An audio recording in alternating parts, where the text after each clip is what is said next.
여러분 안녕하세요. 자, 오늘은 지난 시간에 뒤를 이어서 포인트 4페이지 그리고 교과서는 48, 49페이지에 해당되는 3번 민족을 말살하고 전쟁으로 내몰다에 대한 내용에 대해서 살펴보도록 하겠습니다. 지난 시간 때는 우리가 바로 일제의 문화 통치에 대해서 살펴봤었죠. 자, 그런데 일제의 이런 문화 통치라고 하는 그런 조치는 사실은 우리나라를 겉으로는 좋게 대해준다고 하면서 실제적으로 우리나라를 더욱더 간사한 방법으로 억압을 하는 그런 모습을 보여줬던 것이라 볼 수 있겠습니다. 하지만 1930년대 초반이 좀 넘어서부터는 본격적으로 일본은 바로 그것에 대한 바로 탈을 벗어버려요. 바로 이런 내용들이 어떻게 진행됐었는가, 그리고 일본이 왜 그런 선택을 하게 되었었는가에 대해서 오늘 살펴보도록 하겠습니다. 자, 지금부터 보도록 할게요. 자, 1번 한국을 병상기지로 만들다에 대한 내용을 보면 다음과 같이 얘기할 수가 있겠습니다. 1번의 배경에서는요, 바로 세계 대공황이라 합니다. 무슨 말이냐면 세계 제1차 대전을 이끌었었던 그런 세력은 바로 미국이었습니다. 미국이 전쟁에 참가하게 되면서 이른바 연합국은 추축국을 완전히 무너뜨리고 승전국을 올릴 수가 있었던 것이죠. 자, 그런데 이제 문제가 뭐가 생기게 되냐면 전 세계의 경제와 정치 모든 것을 다 이끌고 있었던 미국이 당시에 계속해서 경제가 성장을 하는 것 같았었는데 어느 날 갑작스럽게 많은 사람들이 주식시장에서 주식을 막 팔아버리는 그런 사태가 벌어지게 된 거예요. 한 명도 빠짐없이 전부 다. 왜 그런 사태가 벌어졌었냐? 이때 당시에 많은 사람들은 공장에서 물건을 만들면 모든 사람들이 전부 다 사줄 거라고 생각했었어요. 이 말이 통용이 될 수 있었던 가장 큰 이유는 뭐 때문에 그런 거냐면 그 시대까지만 하더라도 인류는 절대로 물건이 풍족해진 적이 없었습니다. 자, 그런 상황이었었는데 산업화 시대로 넘어오게 되면서 공장이 많이 만들어지게 되고 이 공장에서 생산되었었던 그런 물건들이 무한대로 공급이 되게 되면서 인류는 역사상 유례 없이 엄청나게 물자가 풍족한 시대로 넘어가게 되었다 볼 수가 있겠습니다. 문제는 뭐냐면 그 물건을 만드는 자본가들이 그 물건을 너무 많이 만들어 버린 거예요. 그러다 보니까 많은 사람들이 물건을 사지 않게 되었었고, 그런 과정 중에서 자본가들이 생산했었던 여러 가지 물건들이 팔리지 않게 되자 나중에 언젠가 팔리겠지라는 생각에 창고 속에 차곡차곡 쌓아놓고 있던 상황이었습니다. 문제는 그것을 주주들이 봤을 때도 이것이 언젠가 팔릴 거라고 생각을 해가지고서 그 회사의 주식을 계속해서 사고 그 회사의 주식은 계속해서 올라가고 있었던 것이죠. 근데 문제는 뭐냐? 시간이 지나가면 지나갈수록 그 물건이 도대체 팔리지 않게 된 것입니다. 물건들이 계속해서 팔리지 않게 되다 보니까 이 회사 가망이 없구나라고 하는 생각을 갖게 되었었고, 이러한 회사에 대한 그런 전망이 그 한 회사뿐만이 아니고 미국의 대표적인 여러 개의 회사 전반적으로 전부 다 모든 사람들이 생각을 똑같이 하게 됐던 것이죠. 그것의 결과 바로 이때 당시에 바로 미국의 투자자들은 그 주식들을 전부 다 팔게 되었고, 이 주식을 너무 많이 팔다 보니까는 말 그대로 금융 쪽에서의 쇼크가 오게 되면서 그 결과 미국의 경제가 엄청나게 나락으로 떨어지게 되는 사태가 벌어지게 됩니다.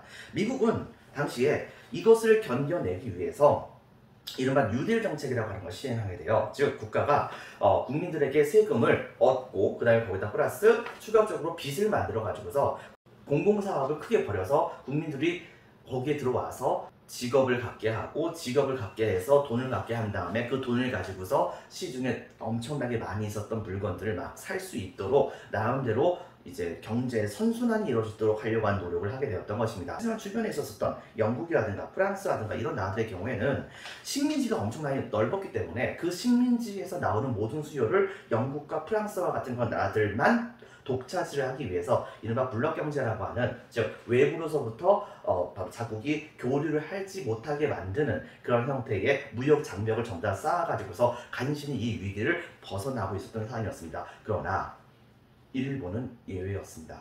왜냐하면 영국과 프랑스가 그렇게 버틸 수 있었던 가장 큰 이유는 식민지가 많았기 때문이죠. 그런데 일본은 식민지가 꼴랑 기껏해봤자 우리나라, 그리고 꼴랑 기껏해봤자 대만 정도밖에 없었던 거예요.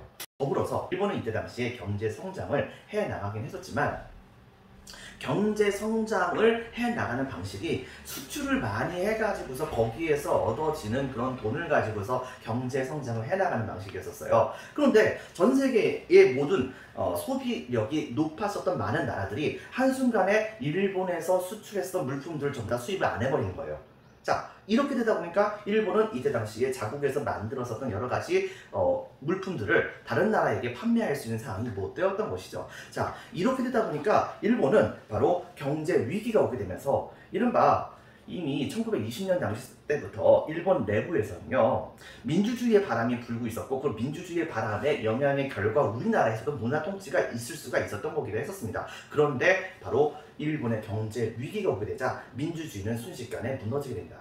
그리고 일본의 군부가 권력을 잡아요. 군부의 주장은 이겁니다. 바로 해외로 진출해서 해외에 있는 여러 개의 나라들과 땅들을 점령을 한 다음에 그 땅들에 살고 있는 사람들을 자기네들의 식민지로 만들고 거기에다가 바로 자기들의 물건들을 판매해가지고서 일본 경제를 점점 강화시켜 나가는 방향으로 나가자고 이런 식의 주장했던 거예요. 자, 결과적으로 이것 때문에 조선도 거기에 같이 휘말리게 되는 상황이 벌어지게 되었던 것입니다. 자, 그 내용을 더 살펴보도록 할게요. 즉, 일본은 군수사업을 엄청나게 많이 키웁니다. 군수산업은 바로 중화학공업단지를 말합니다. 중화학공업단지는 바로 부가가치가 굉장히 높은 그런 공업이라 볼 수 있겠죠. 자, 이렇게 되다 보니까 당연히 이 군수사업을 많이 만들어 가지고서 그걸 통해서 많은 무기들을 만들고 그 무기를 통해 가지고서 해외를 막 정복을 해 나가면서 그러면서 바로 일본 내부에 살고 있는 노동자들에게 일자리를 만들어주고 그걸 통해 가지고서 경제가 돌아가는 시스템을 구축하려고 했던 것입니다.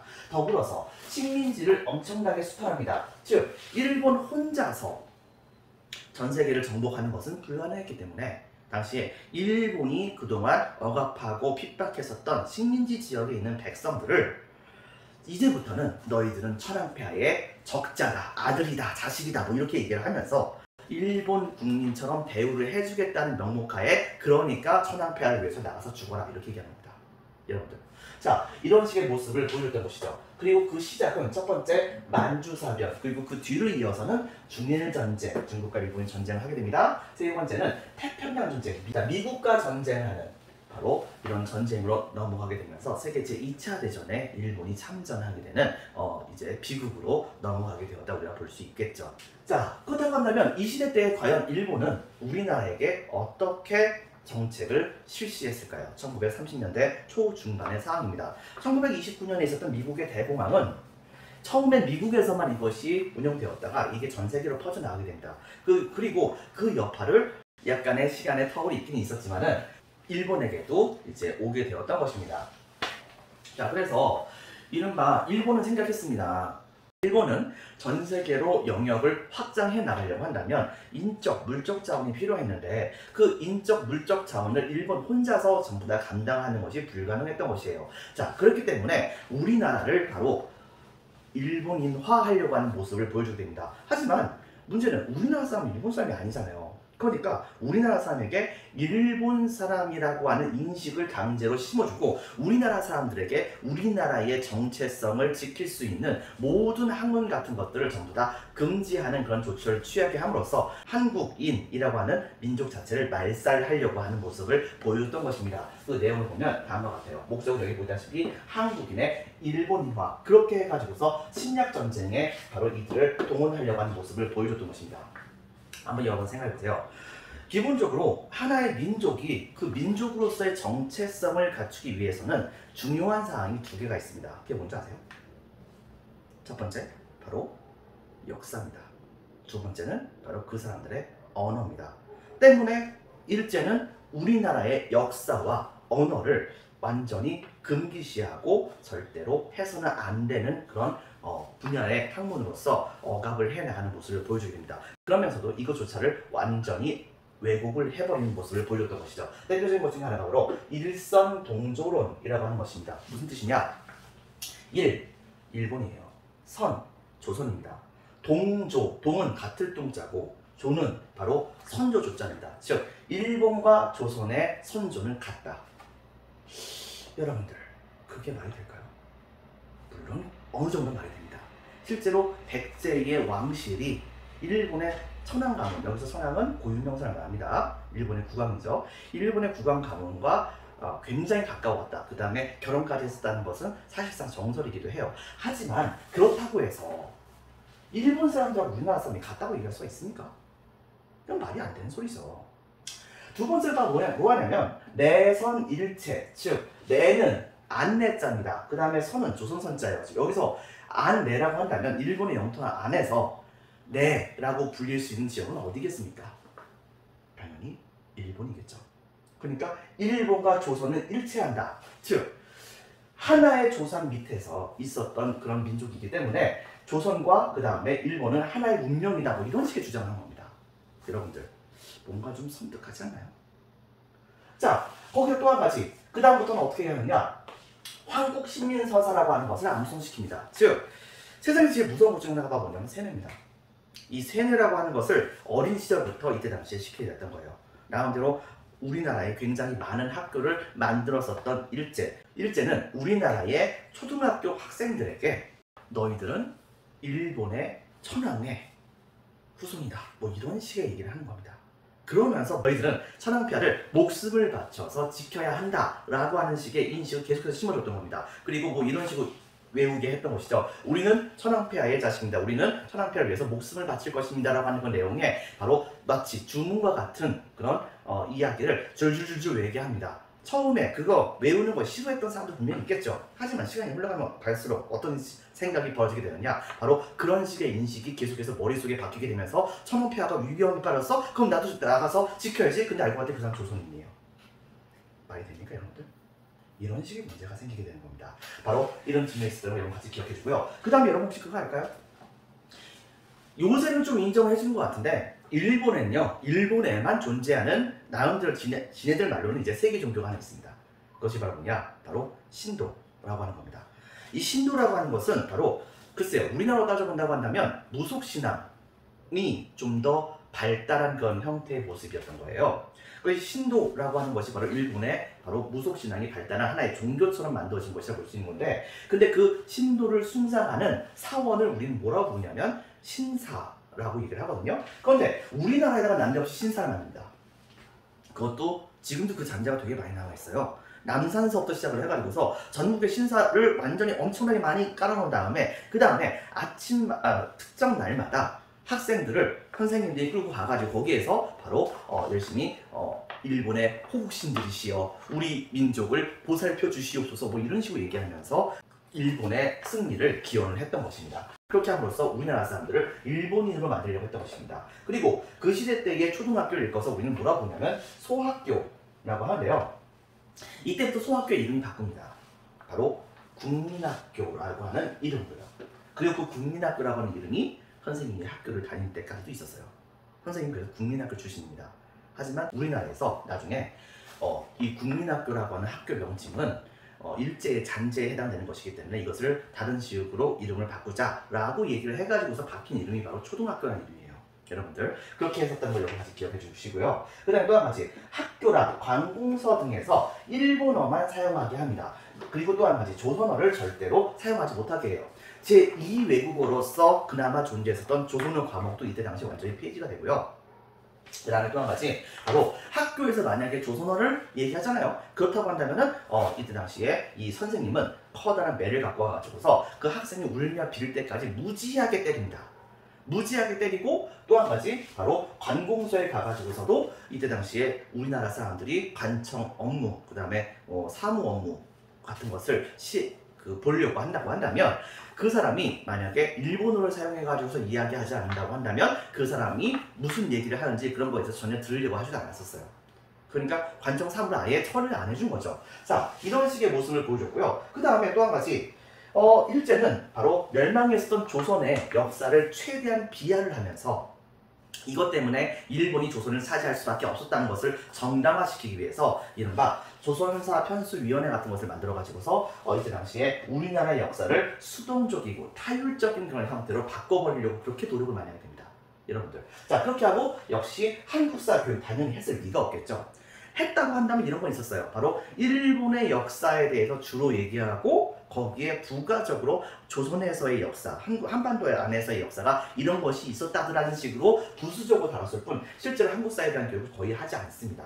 여러분들. 자, 이렇게 되고 더불어서 우리나라의 민족성을 지키기 위해서는 한글이 필요하다고 했었죠. 당연히 20년대에 인정했었던 한글 잡지라든가 한글 신문, 그나마 간신히 일제의 탄압을 계속해서 견뎌나가면서도 유지가 되고 있었었는데 이러한 모든 신문사들, 그 다음에 잡지사들 전부 다 폐간시켜버립니다. 자, 그리고 드디어 대망의 삐나미를 장식하는 것이 있죠. 여러분 그거 알까요? 우리나라 사람 중에서 가장 치욕적으로 생각하는 욕 중에 하나가 뭔지 아세요? 바로 네 성을 갈아라, 이런 말입니다. 여러분들, 그 성이라고 하는 것이 그 사람의 정체성을 의미하기 때문에 그 성이라고 하는 것을 매우 중요시 여기는 것이기도 합니다. 그런데 일제는 우리나라 사람 전부 다 그 성을 갈아버렸습니다. 이른바 창씨개명이라고 하죠. 우리나라의 바로 성을 일본식으로 바꿔가지고서 부르게 만드는 조치를 취하게 했던 것이에요. 결과적으로 이렇게 하게 됨으로써 일제는 우리 말과 그 다음에 우리 역사를 전혀 배우지 못하게 하고 일본 말만 쓰고 일본 역사만을 배우게 함으로써 우리나라 사람들을 일본 국민으로 만들려고 했었습니다. 그렇다고 한다면 일제가 그렇게 우리나라 사람들을 일본인화 해가지고서 노렸던 것은 과연 무엇이었겠는가? 그것은 바로 우리나라의 모든 자원들을 전부 다 수탈해 가기 위함이었던 것입니다. 즉 우리나라를 전쟁의 보급품을 보급해주는 병참기지로 만들려고 하는 조치였던 것이에요. 여기 보이다시피 군수물자를 우리나라에서 최대한 확보를 하려고 했었습니다. 이유가 왜 그런 거냐면 전쟁이 계속해서 진행이 되게 되면서 일제는 자기네들의 영역을 한반도를 지나 만주를 건너서 중국 지역까지 확대를 하게 됩니다. 자, 이렇게 되는데 만약에 가상의 적이 갑자기 짠하고 등장해가지고서 마치 임진왜란 당시 때 이순신 장군이 그렇게 했던 것처럼 일본 본토에서 생산되는 무기들이 일본의 군대들이 전부 다 가 있는 그 지역에 보급을 해주는 이 보급로라 볼 수 있었던 바로 대한해협이라고 하죠. 한국과 일본 사이에 있는 이 바다, 여기를 갑자기 끊어버리게 된다고 한다면, 어떤 특정한 세력이 여기를 끊어버리게 된다고 한다면, 여러분 생각해보세요. 총은 있는데 총알이 없어요. 그럼 총이 소용이 있어요? 당연히 없겠죠.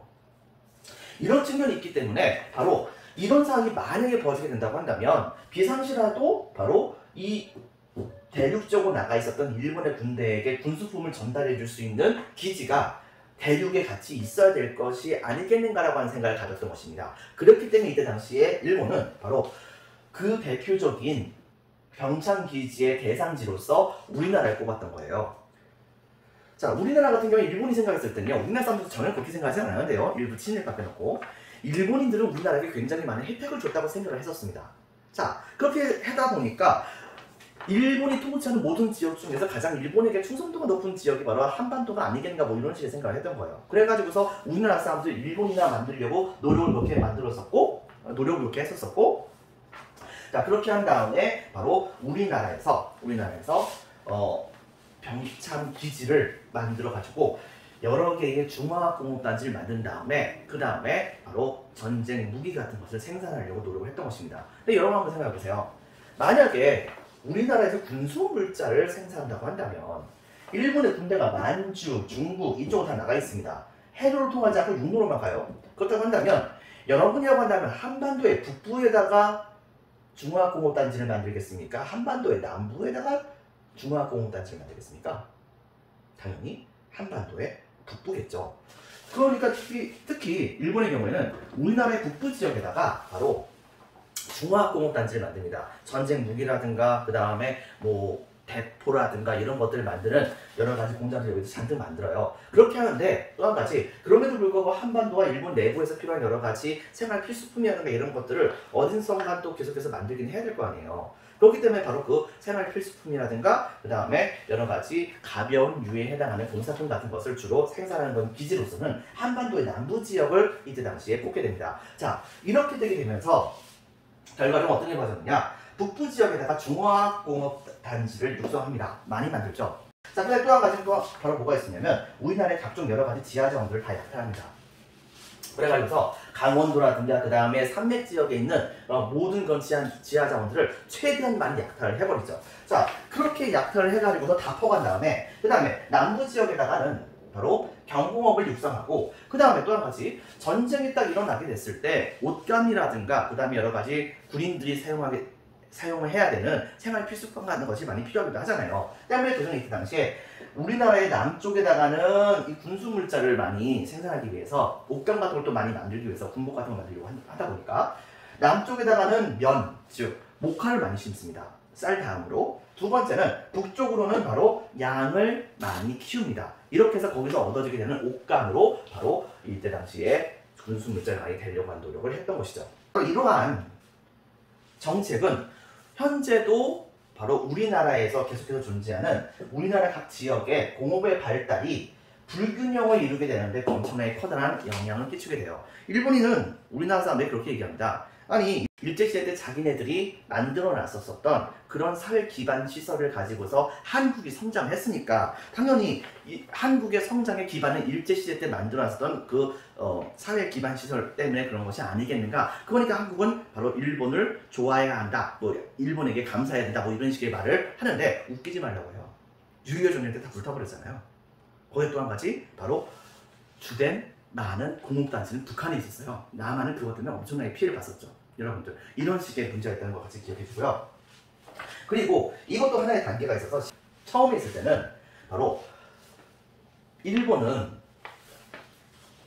이때 당시에 청나라가 망합니다. 청나라가 망하게 됐을 때 청나라의 마지막 황제였었던 푸이라고 하는 사람을 빼돌려 가지고서 일본군이 이때 당시에 만주 지역으로 가가지고 이 만주 지역에다가 바로 만주국이라고 하는 일본의 말을 잘 듣는 괴뢰국을 하나 만들어요. 그리고서 만주국의 황제로서 이 청나라 마지막 황제였던 푸이를 임명한 다음에 그 다음에 푸이는 꼭두각시로 만들어 놓고 일본이 이 만주 지역에서 각종 여러 가지 물자를 다 약탈해 나가는 모습을 보여줬던 것이죠. 자, 그렇게 했음에도 불구하고 중국과 본격적으로 전쟁하지 않았었는데 중국에서 어떤 일이 벌어지게 되느냐, 바로 중국의 민주주의 세력과 중국의 사회주의 세력이 서로 전쟁을 많이 벌이게 되는 모습을 보여주게 됐던 것입니다. 자, 그렇게 하다 보니까 자기네들끼리 서로 싸우는 과정 중에서 바로 어부지리로 일본이 여기를 공격하게 된다고 한다면 중국이 순식간에 밀릴 수도 있는 거잖아요. 자, 그렇게 해가지고서 당시에 이런 좋은 기회를 놓치면 안 되겠다고 생각했었던 이때 당시 일본, 거기다 더불어서 세계 대공황의 여파로 인해 가지고서 일본 경제가 나라고 떠지게 되었을 때 바로 이러한 나라로 떠지는 일본의 경제를 우리 군이 열심히 한번 구해보겠다라고 하는 의미로 이때 당시에 중일전쟁을 일으켜버립니다. 중국과 일본이 전쟁을 해버려요. 근데 이때 당시에 중국은 거의가 없었죠. 일본에 대해서 제대로 상대를 해나갈 수 있는 상황이 못했던 거예요. 바로 이 중일전쟁이 있기 바로 직전에 일본은 계속해서 전선을 확대해 나가는 모습을 보여주게 됩니다. 처음에는 전쟁한 곳이 이쪽 만주 지역 부근에 불과했었는데 중일전쟁을 벌이는 과정 중에서 여기서부터 중국의 주요 도시들을 다 점령합니다. 다 점령하고 남쪽으로 내려와서 바로 난징 같은 것도 점령하면서 나중에는 베트남까지 내려와요. 일본이. 계속해서 내려오게 되니까 당시에 전쟁을 하는 그런 곳이 되게 많아지긴 했는데 그런데 군수 물품들이 원활하게 전달이 안 되잖아요. 그러니까 이런 상황까지 예상했던 일본은 애당초에 여기에 나가 있었던 군대들에게 군수 물품을 제대로 보급하기 위해서 이른바 국가총동원법이라고 하는 법을 만듭니다. 이것은 과연 무엇을 의미하는 것일까요? 여러분들 이 세대의 경제가 바로 이 국가총동원법이라고 볼 수 있는 건데요. 대표적인 것 중에 하나가 바로 여기 보이는 인적 자원을 수탈했었던 부분과 그다음에 또 하나 물적 자원을 수탈했었던 부분이 여기에 포함된다 볼 수 있겠습니다. 자, 인적 자원은 다음과 같아요. 첫 번째, 인적 자원은 국민징용령이라고 하는 것을 냅니다. 국민징용령, 이 국민징용령이라고 하는 것은 일본의 남자들이 전부 다 전쟁터에 나가다 보니까 일본에서 군수공장에서 일할 노동자가 없는 겁니다. 여러분들 전쟁터에 나갔던 군인들은 제대를 해야 되잖아요. 근데 제대하려고 하면 다른 나라하고 전쟁한대요. 그러니까 다른 나라 전쟁하는 그런 비상시에 제대를 할 수가 있겠습니까? 그러다 보니까 제대 날짜가 한참 지났었던 그런 병사들도 계속해서 제대를 못하는 거예요. 이런 식의 문제가 있게 되자 국내에서 무기를 만드는 노동력이 부족하게 되었던 것이고, 자, 이렇게 되다 보니까 당시에 일제는 좀 덜 믿었긴 했었지만 그렇지만 어쨌든 간에 일본에 가장 혜택을 많이 받았다고 생각되었었던 조선에 있는 남자들을 이 당시에 대거 강제로 일본의 군수공장으로 끌고 가는 모습을 보여줍니다. 겉으로는 처음엔 좀 속였어요. 뭐라고 속였냐면 일본에 일자리가 있다. 그리고 너 일본에 가게 된다고 한다면 엄청나게 많은 그런 월급 같은 것을 주게 될 것이고 나중에 일본이 전쟁에서 승리하게 된다고 한다면 그거에 대한 보상 같은 거 다 오게 될 것이다 라고 얘기해요. 처음에는 그런 말에 속아가지고서 많은 사람들이 바로 징용으로 끌려가기도 했었죠. 하지만 나중에는 이게 거짓말이라는 걸 알게 된 거예요. 근데 그럼에도 불구하고 일본 내부에서 바로 많은 그 인력이 부족하게 짓게 되는 그런 상황이 벌이게 되자 당시에 일제는 강제로 우리나라 사람들 중에서 상당수를 이 징용을 통해 가지고서 노동력을 끌고 가가지고서 일본 공장과 탄광 같은 데 가서 일을 시킵니다. 실제로 선생님도 TV에서 한번 본 적이 있었는데요. 일본에 어떤 한 터널이 있었대요. 근데 이 터널은 이상하게 밤마다 되면은 자꾸만 귀신이 나타난다는 거예요. 그래가지고서 이게 도대체 어떻게 된 것인가 많은 사람들이 가봤지만 이곳에서 이렇게 귀신이 나타난 이유를 잘 모르겠다고 일본 방송들은 얘기합니다. 그래서 우리나라의 사람들 중에서 일부가 바로 왜 이렇게 귀신이 나타나는지 일본의 그 호러 스팟 아닌가 뭐 이런 식으로 생각을 해가지고 그래서 몇몇 사람들이 실제로 그 터널 쪽으로 가기로 했었대요. 근데 거기 가는 순간 우리나라 사람들 완전히 다 얼어버렸다는 거 아니에요. 왠지 아세요? 거기에는 벽에 이런 글씨가 쓰여 있었습니다. 엄마, 가고 싶어요. 나 배고파, 못 견디겠어. 나 도대체 언제나 갈 수 있을까? 잠 좀 자고 싶어요. 이런 식의 한글로 쓰여진 글들이 낙서처럼 그렇게 쫙 깔려 있었던 겁니다. 무슨 말이냐? 그 터널을 만들다가 죽었던 한국인들이 그렇게 말하던 거예요. 이것은 시작이었습니다.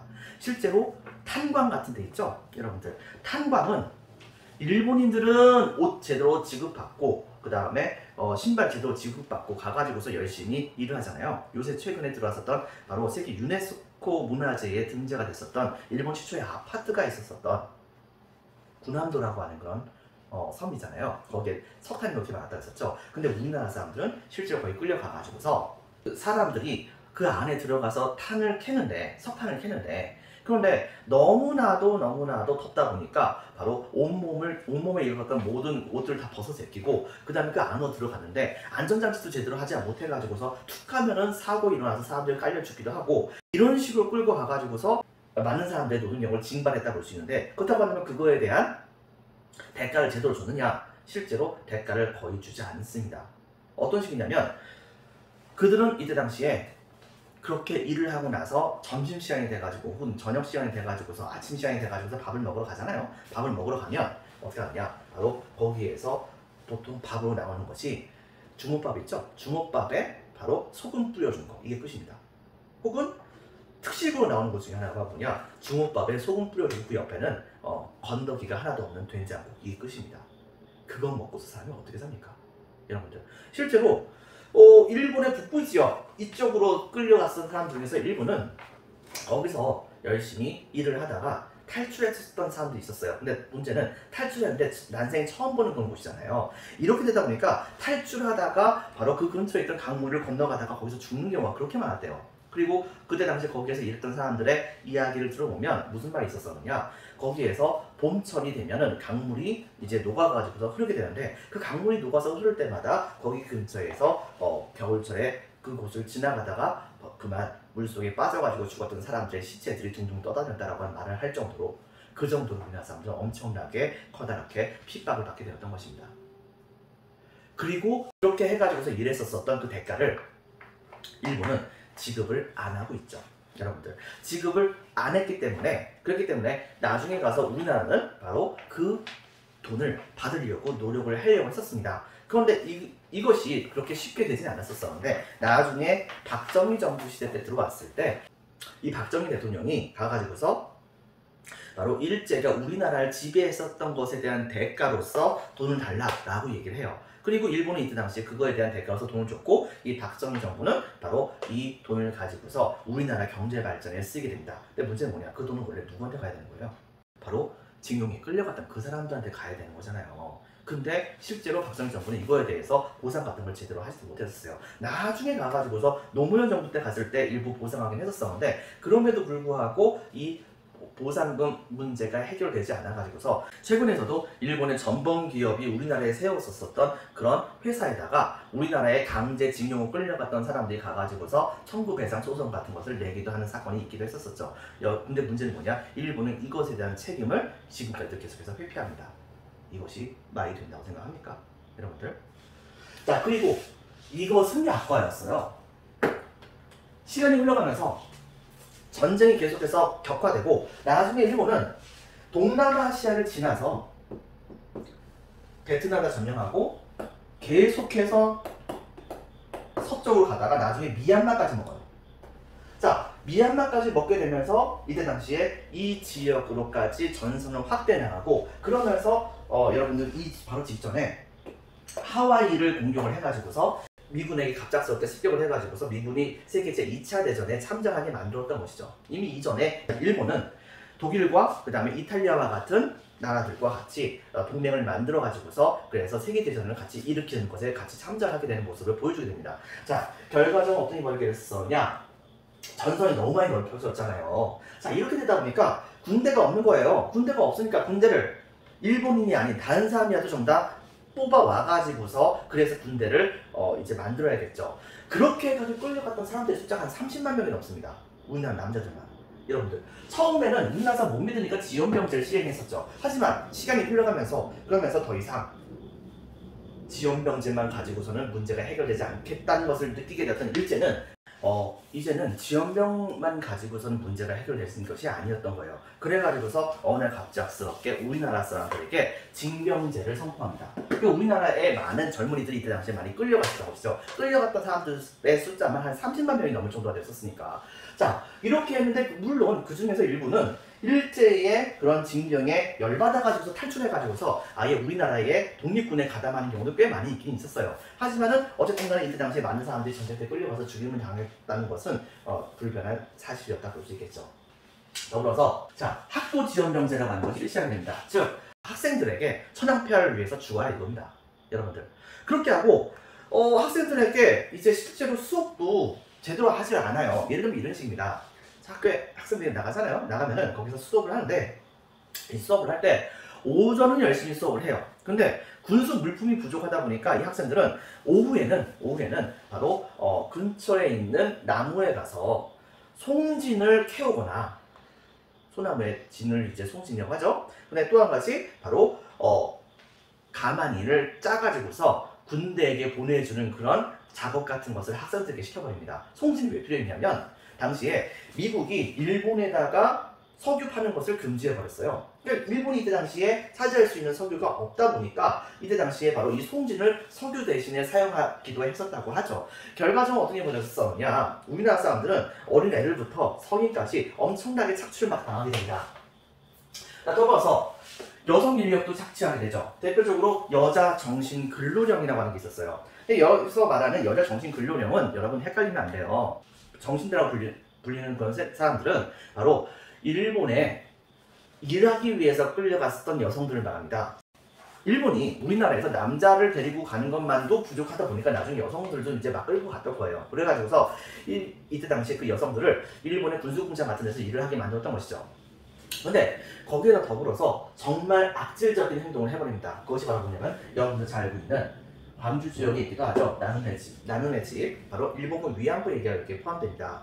즉 어떤 식이냐면 이런 식이에요. 바로 이 일본군 위안부 같은 경우에는요, 여러분들 좀 전에 선생님이 얘기했다시피 전쟁이 계속해서 터지게 되면서 일본인들은 당시에 군인으로서 참전을 했었지만은 제대 날짜가 한참 지났음에도 불구하고 집에 못 가요. 왜? 전쟁이 계속 중인데 어떻게 집에 갑니까? 이러다 보니까 여기에 열받았었던 이때 당시에 많은 병사들이 탈영을 해가지고서 그 근처에 있었던 많은 여성들을 막 그냥 강간을 하거나 하는 그런 일탈 행위를 엄청나게 많이 하게 된 거예요. 그렇게 하다 보면은 나중에 이 점령했던 지역의 사람들에게 엄청나게 비난을 받고 반감을 가질 수밖에 없겠다 생각했었던 일제는 바로 여성을 군수품했습니다.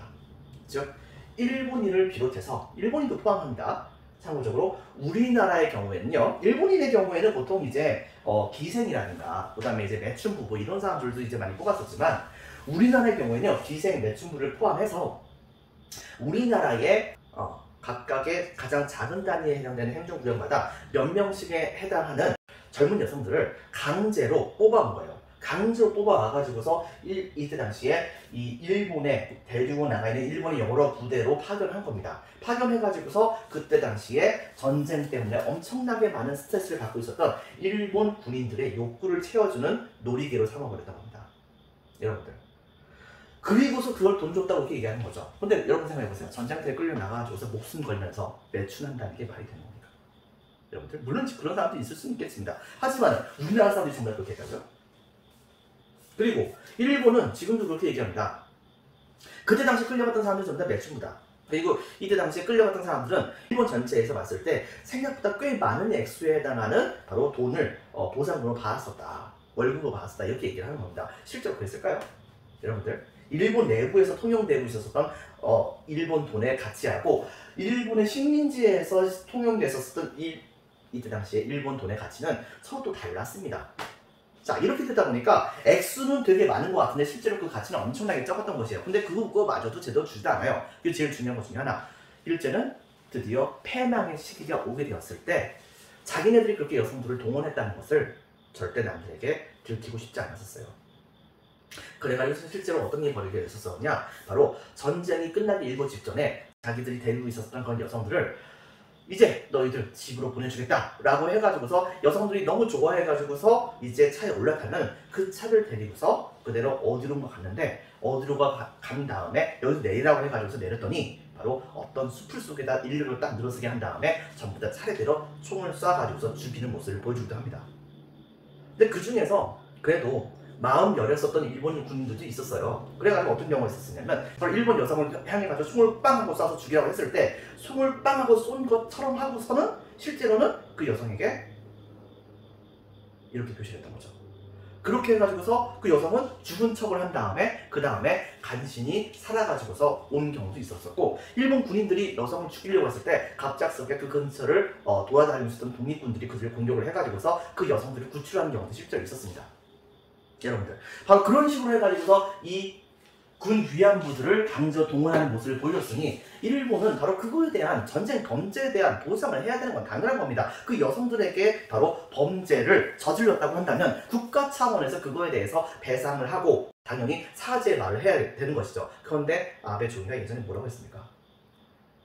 꼴랑 한 100억 원 정도에 해당되는 돈, 그 100억 원이 그다지 작은 돈은 아니라고 생각할 수 있을 수도 있겠지만 그렇게 많이 끌려갔었던 위안부 할머니들의 바로 피해 대가로서 이것이 적당하다고 생각합니까? 그리고 일본 아베 총리는 이렇게 얘기했었죠. 이번에 한번 사죄하겠다. 하지만 이후부터는 절대로 한국에게 사죄하지 않을 것이다 라고 하고 지금까지 사죄 안 하고 있잖아요. 정말 답답한 노릇이죠, 여러분들. 자, 이런 측면이 있었다는 여러분 같이 기억하시기 바랍니다. 그 다음에 또 한 가지, 물적 수탈이 있었습니다. 이 물적 수탈에서는요, 바로 식량을 엄청나게 많이 수탈했었어요.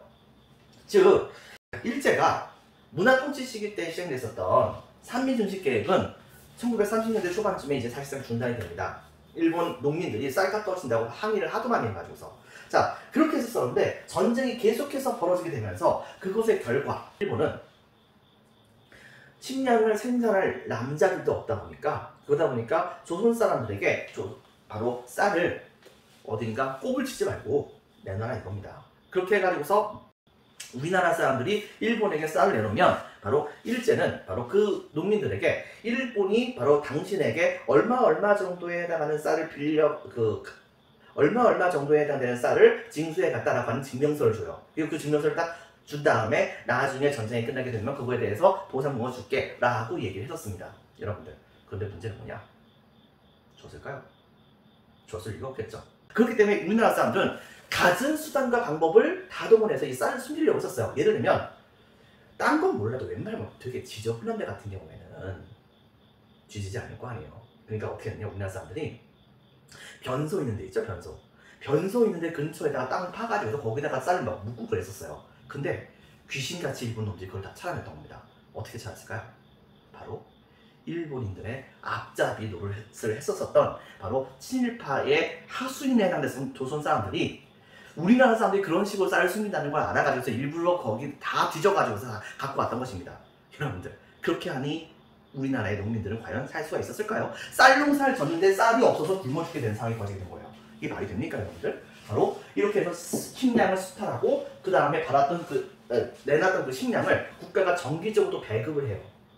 북한입니까, 여러분들? 자, 이런 식의 모습을 보여줬고, 자, 또 한 가지, 일제는 우리나라에서 있었던 모든 쇠붙이는 다 끌고 가려고 했었습니다. 왜? 전쟁터에서 사용할 총알 이런 것들이 하도 부족하니까 이거 좀 얻어보려고. 그렇게 하다 보니까는 우리나라 사람들이 농사 질 때 사용하는 농기구의 그 앞부분에 있죠, 쇠스랑이라든가 이런 것들 다 갖고 합니다.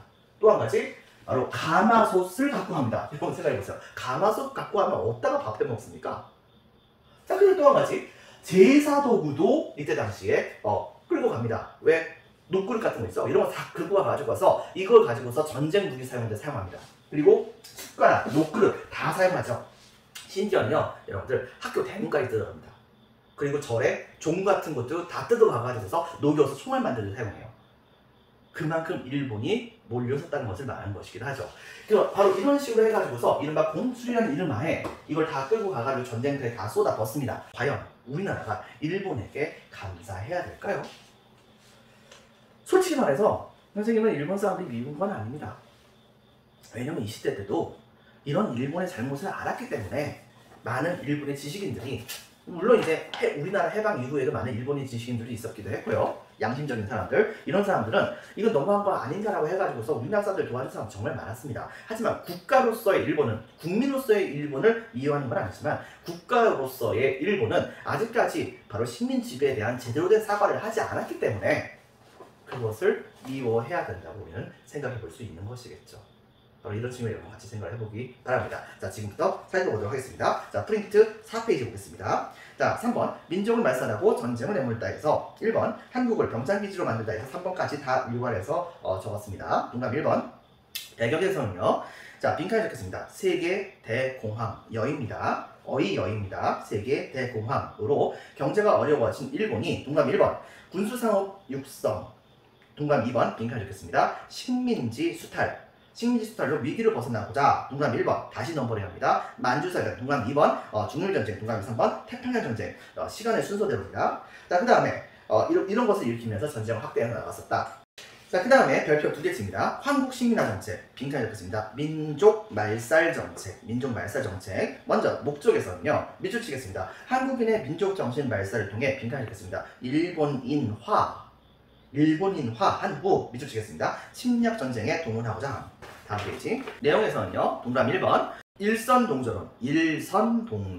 한국인과 일본인의 조상은 같다는 주장이죠. 동감 2번 내선일체. 내지인, 즉 일본과 빈칸에 적혔습니다. 조선인은 한 몸이라는 뜻입니다. 자, 그 다음에 동감이 3번 한국식민서사 암송. 동감이 4번 빈칸에 적혔습니다. 신사 참배 강요. 동감이 5번 소학교를 국민학교로 개칭. 동감이 6번 학교 및 관공서 등에서 빈칸에 적혔습니다. 일본어 사용 강조 및 조선어 교육 및 사용 금지. 동감이 7번 한국의 역사 왜곡. 동감이 8번 한국사 빈칸에 적혔습니다. 한국사 교육 금지. 동감이 9번 한글신문과 잡지 폐간. 동감이 10번 바로 창씨 개명. 일본식으로 이름을 바꾼 강제실시. 거기까지 밑줄칩니다. 별표 2개 바로 동감이 3번 병참기지화 정책에서는요, 빈칸에 적혔습니다. 군수물자.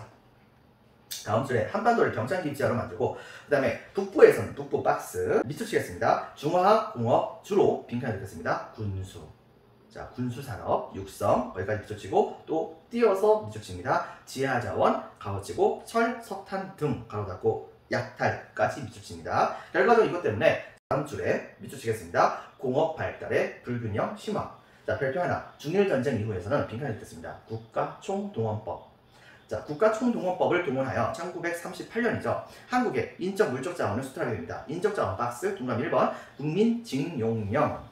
네, 동감 2번 강제징병, 지원병제, 징병제, 그 다음에 학도지원병제 등. 네, 동감이 3번 여성 인력 착취, 바로 여자 정신 근로령. 그 다음에 대표적으로 빈칸에 적혔습니다. 일본군 위안부 강제동원 등. 네, 별표 하나. 자, 물적 수탈에서는요, 동감이 1번 다음 페이지에 식량 수탈, 동감이 2번 식량 배급제, 그 다음에 동감이 3번 전쟁 물자에 필요한 각종 쇠붙이, 농기구, 가마솥, 제사도구, 숟가락, 롯그릇 이런 것들을 빈칸에 적혔습니다. 공출. 여기까지 하는 것으로 하겠습니다. 여러분들 다음 수업 시간 때는요, 바로 이런 일제의 통치에 따라서 우리나라가 어떻게 저항을 했었는지에 대해서 살펴보도록 할게요. 자, 여러분들 수고 많았습니다. 오늘 여기까지 하겠습니다. 감사합니다.